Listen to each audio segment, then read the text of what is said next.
Well, good morning if you're in the UK, like I am right now, and it's 7 a.m. And good afternoon if you're in Australia, in Melbourne and Sydney. It's about 4 p.m., I think, pretty sure. And yeah, so if you're anywhere else, pick your time and pick your greeting. I am going to talk about well-being today. I'm going to talk about well-being 101 for hospitality business leaders. And well-being is it's a pet subject of mine. I love strategy and I love leadership, but I also love well-being. And I didn't really understand well-being until I was probably well, let's say I'm 58 now, and I probably didn't understand well-being until about 10 years ago when I lost mine and I didn't have any well-being left. And I believe now what I do as well. I want to welcome you. I know there's some of you watching live. I'd like to welcome you. Please stick something in the comments and tell me where you are in the world.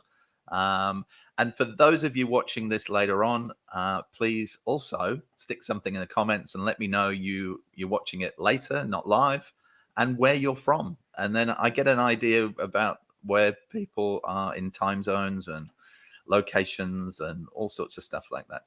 So let's talk about well-being, because like I say, it's a pet subject of mine, mainly because I lost mine 10 years ago, and it took me 2 or 3 years. I went through a burnout, and that burnout cost me a few $1,000,000 and almost my life. And it was driven by external events impacting the businesses that I was operating. I had multiple hospitality businesses and properties, and I had a lot of stuff going on. And some events happened. Let's call it some events happened. It was like living through an episode of The Sopranos, but let's just call it some events happening in the external environment, like we've got events happening at the moment with inflation and recessionary behavior and energy prices going up and everything else that's going on at the moment. Systemic stuff, shortages, supply chain shortages, everything going on at the moment at the same time. So let's just talk about, I'm going to share a screen with you, and I'm going to run through some Wellbeing 101 tips.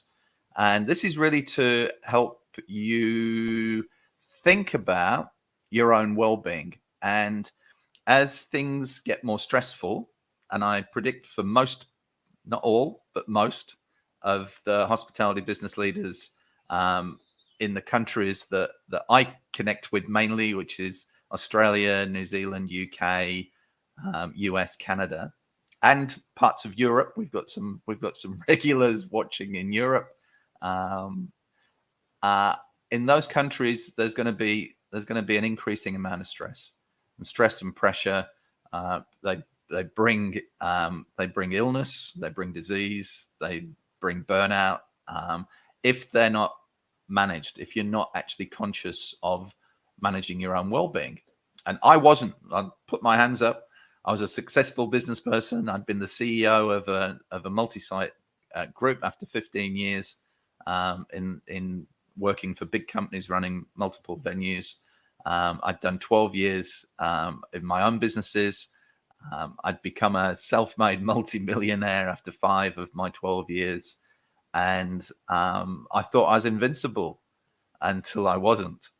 And one of the messages, as well as helping people develop strategies to build their businesses and improve their leadership skills so that they can lead their teams better and engage their people better. One of the other things that I focus on is well-being, so that leaders can actually really just give their own well-being some attention. And once you start to actively give your own well-being attention and you feel the benefits, it's amazing. You actually want to encourage other people to look after their own well-being as well. So let's have a look at this. I'll share this, and we'll we will have a look at it. So I'm just going to blast through this. Please pop any comments. Tell me where you're from. Ask any questions you like as I go through this, and I'll come back to them towards the end. So here we go. Let's share this. Let's share this screen. So this is just I use workflowy to do sort of bullet point stuff. So there we go. Right. Okay. So what I want to do is I just want to talk to you about, I'm going to make this a bit bigger and then everybody can see it, including me.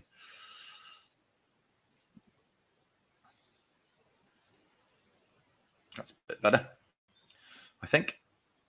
Okay, so I'm a great believer in goal setting, and part of my goal setting process that I go through with my clients and some of the free goal setting training that I do, I talk about whatever you want in your life, walk towards, and whatever you don't want in your life, walk away from. And it's a very, very simple statement, but it's the same with well-being. So if you want great well-being, walk towards it and look at what you need to do and change, and the habits that you need to change in your life to improve your well-being. Now, I would also say that, you know, what's the payoff for actually having great well-being? Well, it's a longer life. It's a more active life. It's having more energy. There's so many benefits, and we'll talk about some of them in a minute. But walk towards what you want and walk away from what you don't want. Now, when I talk about well-being, we hear in the media a lot about mental health well-being, and that's really, really important, and it's a significant part of well-being. But it's not the only area of well-being. So physical well-being, emotional, psychological, social, spiritual, and financial well-being are also, I call it holistic well-being. And it's looking at all of those things and looking at all of those areas and what we have to do in each of those areas to improve our well-being. It doesn't matter where we are, it doesn't matter where you start from. You have a current situation, you have a starting point, and then you take action and improve it towards a goal, which is an improvement in your well-being. And we can pick individual areas to work on. So I tend to look at well-being across a range of factors that are driven by a measurement tool called the GLWS, Global Leadership Wellbeing Survey. And the team at GLWS at eConsents, they measure well-being across these six categories, if you like. So energy and vitality, authentic relationships, balance and boundaries, resilience and equanimity, meaning, purpose and direction, and intellectual challenge and flow. When you start to, like anything, whether it's your P&L and your sales, your margins, your labor, your profitability, your energy costs that are rising, once you measure something, you're able to manage it. And it's the same with well-being. So we can actually measure well-being through those areas. Now, let's get rid of that. Okay. So I just want to run through what I call some well-being 101 areas. And I tend to, whenever I'm working with a new client, these are things that we look at that they can incorporate into their daily routines to actually improve their well-being, give themselves more energy, be more resilient, be able to deal with the challenges and the shocks that they deal with in their businesses, so that they can be more effective as a leader and they can deliver better results. All of these things are tied together. So I was going to run through them. Sleep is the single biggest thing you can do, getting good sleep. And that's getting enough and having a significant part of your sleeping time as deep sleep. Sleep will improve your well-being overnight, literally, if you can get the right amount. If you're short of sleep, if you're unable to sleep, if you're waking up through the night because you're stressed about things and you're worried about things and you're thinking about things, your mind's really active and you're unable to relax, then not getting sleep is gonna really have a negative impact on your well-being. And there's all sorts of ways that you can improve sleep. Those of you like me who now get amazing sleep, I get 7 or 8 hours sleep a night, and at least 50% of that is a deep sleep. And I feel energized when I wake up in the morning. I'm ready for a long day. I can take on the challenges of the day, and it's really, really powerful. Hydration. We are 70% water, and our bodies are 70% water, and we need to maintain a level of hydration. Now, what happens in hospitality quite often is that we've got access to all sorts of other drinks. Now, whether it's sodas and sugary drinks, or whether it's alcohol, we've got access to all sorts of things other than nice filtered water with a little bit of lemon in it. Now, we've got access generally to fresh lemons, so that's a positive. We can put those lemons in a nice glass of filtered water, and we can actually enjoy something that's going to help our bodies stay alkaline. And there's a lot of research that suggests that you can't get cancer. Cancer requires your body to be acidic. So cancer cells live in an acidic cell situation. So if we can keep our bodies more alkaline, and things like water with a bit of lemon in are a really simple way to help improve the acidity alkaline balance in our body, the pH in our body. It's also alcohol. What happens often is that people get stressed, and part of the stress and pressure moves people towards drinking more alcohol, and it never solves the problem, and often it actually exacerbates it. Nutrition. In hospitality, particularly if you're a business owner or you're a general manager and you're running venues, often when you get busy, you feel like you don't have the time to necessarily certainly cook a meal for yourself that might be healthy, but we tend to often eat from the menu. Now, the menu is great for people eating from it on a maybe an irregular basis, but if you're living off your own menu, that might not be the healthiest thing to do in the world, unless maybe you're a raw vegan restaurant, and then you're actually eating pretty healthy anyway. But getting fresh veg, getting fresh fruit over foods that are high in salt and fats and carb focused can be really good for you. It's simple stuff. There's no rocket science here. So it may be that if you're venue based and you're short on time, that what you actually do in the quieter periods, you get the kitchen to prepare you just some really plain steamed veggies, rather than have a burger with a load of fries or a whatever. All right, you know where I'm coming from, I think. So focus on what you're eating, and not only what you're eating, but when you're eating it. So think about the times you're eating. Often in hospitality, people are eating around busy customer periods. So customers are coming in and eating at normal times, and the people who are working in the venues are actually eating around that, either early or very late, often very late. And that can also impact sleep. So a lot of these things are connected. Movement sounds simple, but exercise is good for us, and that can be as simple as just doing a bit more walking.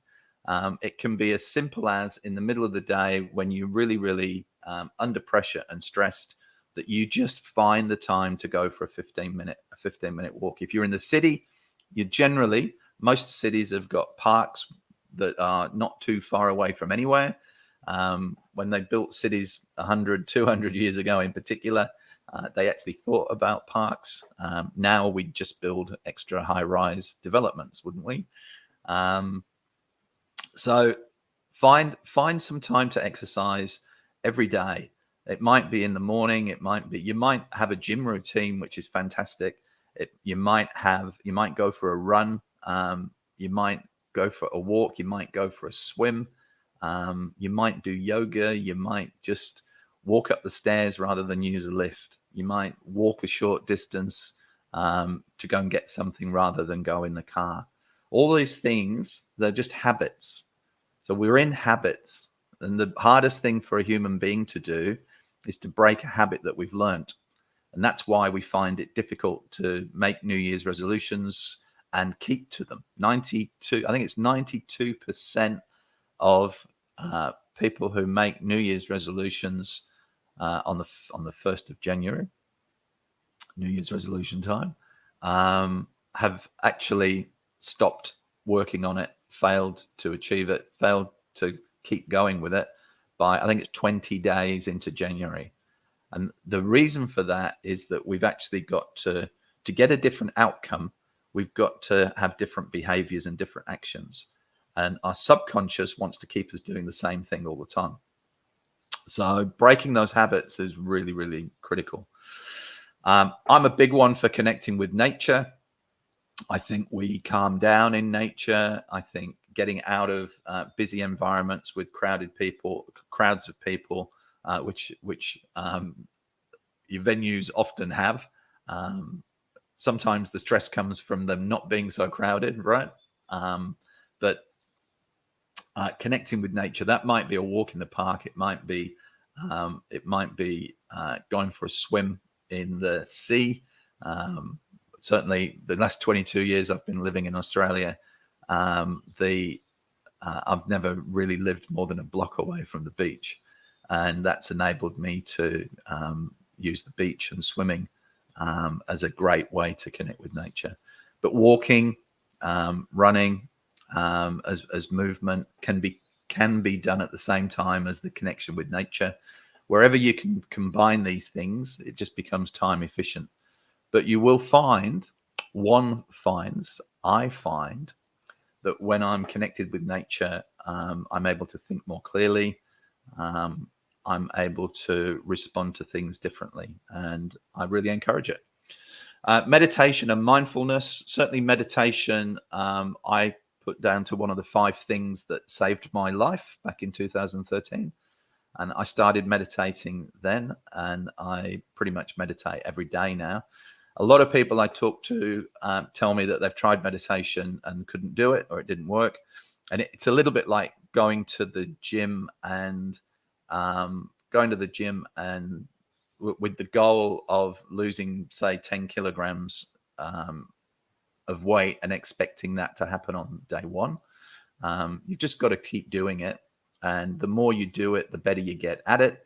And it's just a really, really powerful way to calm the mind down, to have less going on in your head.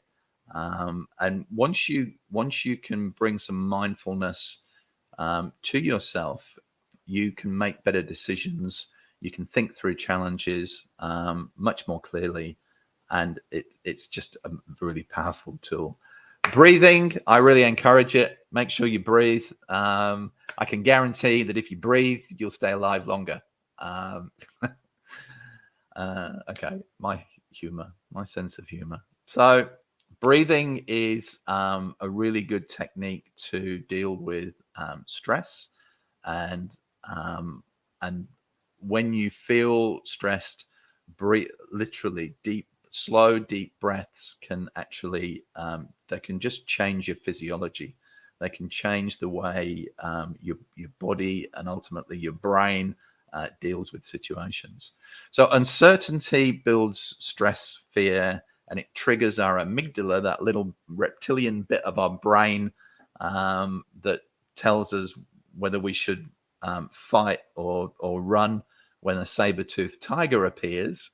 Well, these days, obviously, the saber-toothed tiger is the RBA or the Bank of England telling us that inflation's going up again, or that the interest rates are going up, or or the supplier that increases the price of an ingredient by 25% on the invoice today.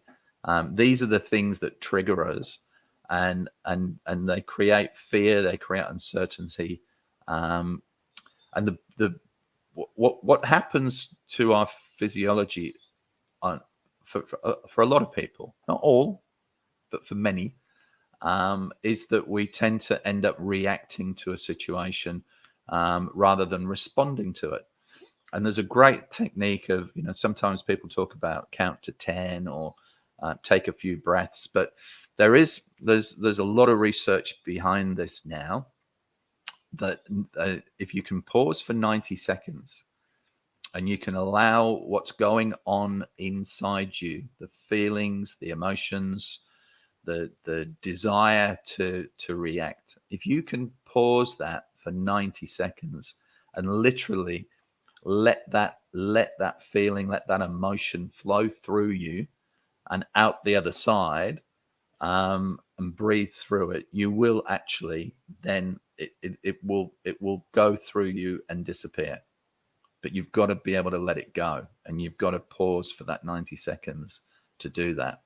And it's so much more powerful to do that and then respond to whatever you've been confronted with, rather than react in the heat of the moment in those first 2 or 3 seconds.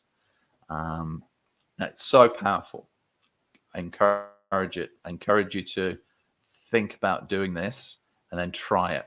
It takes a bit of effort to change that reaction to a fearful moment. And that's what it is. It's just it's the way our brains are designed to deal with situations, and it's about our amygdala is designed to protect us from the saber-toothed tiger, but they aren't there anymore. So we tend to use it for the other events that happen around us. And there's a lot of events happening around us at the moment. If you're a pub owner in the UK, believing that the rise in energy costs is going to result in you having to close your pub in winter, that's going to create some fear and stress and pressure. Okay, so that's the Wellbeing 101. One of the another tip that I give to people is using a third space. And what this third space is all about is basically when you let's call work or being in your business space 1, and then you go home as space 2. Often you take the pressure and the stress and everything that's going on in your head home with you when you literally leave work and go straight home. Now, depending on who's waiting for you, whether it's small children who are waiting to play with mum or dad, and they just want to spend time with you, whether it's your partner, whether it's housemates or flatmates or whatever your living situation is, you might be on your own. It doesn't matter. It's the same principle here. There's a real power in finding a way to have a sort of no man's land area between work and home, and we call it the third space. So the third space is it could be stopping off at a park on the way home and walking for 10 minutes. Now that also covers off your movement and exercise. It also covers off your connection with nature. So there's ways to incorporate these together. But when you've had that walk in nature and you've done some exercise and then you go home, you will feel different. I guarantee it. You'll feel different than if you'd just gone straight into the home and shared your stress with the people who are there. And if you're on your own in your place, then you're just going to feel calmer and you're going to feel more relaxed when you get home. And that's going to actually help you settle down. It will ultimately help you sleep better. It's going to reduce your dependence on other things to deal with that stress as well. It could be that you enter your home through the back door, not the front door, and you go and have a shower or something before you engage with other people in your home. There's different ways to do this, and everybody's got to come up with their own thing. But this third space is really, really powerful, and I highly recommend, highly recommend you finding the third space that works for you. Okay. And then what I'd say, if anybody, I've got a free training that I offer up to anybody, hospitality leaders and other people. And certainly this is something that you could actually, this Wellbeing 101 training is something that you could get hold of from me and share with your teams. And it's just literally it's similar to what I've just taken you through, with a bit more detail, and it's video modules, and it just basically encourages people to look after themselves. And I want you to look after yourself, and I want I want you to put your well-being at the top of your to-do list today and every day. But today and every Wednesday, I'm going to talk about well-being in my daily tips, and I'm going to talk about different aspects of well-being. And I want to encourage as many people to focus on their well-being, so that they can then be in a better place to look after other people, and be in a better place to make better decisions, and be in a better place for their own longevity, your own time that you're going to be alive on this planet. We are sadly going into a period of time when burnout is going to become much more of a problem. And I can't stress enough how burnout is no fun. And it's not just being tired, or it's not just being a bit stressed. Burnout is really, really serious. And I know back in 2013, I ended up with five hospitalizations in 12 months. I came out of my situation with PTSD, which was horrible. I can only say it's horrible. It took me 2 or 3 years to get my health and well-being back, and I got it back through experimenting with a lot of things myself, and some of those things are what I share with other business leaders now. I'm sharing these things with you in the hope that you can actually you can invest some of your time and energy into things that are going to improve your well-being, and avoid you moving towards and certainly getting into a situation where you experience burnout. So that's my genuine and sincere wish for you, that you can find a way to invest time and energy into your own well-being, no matter how busy you are, no matter what's going on in your business or life, that you can actually bring some focus and some attention back to yourself and looking after yourself. And that is it for today, my friends. I'm going to love you and leave you. And that's DC's tip, DC's daily tip, as part of the Future of Hospitality initiative. And I look forward to seeing you tomorrow or the next day, or the next day after that. Okay, I'm out. Bye.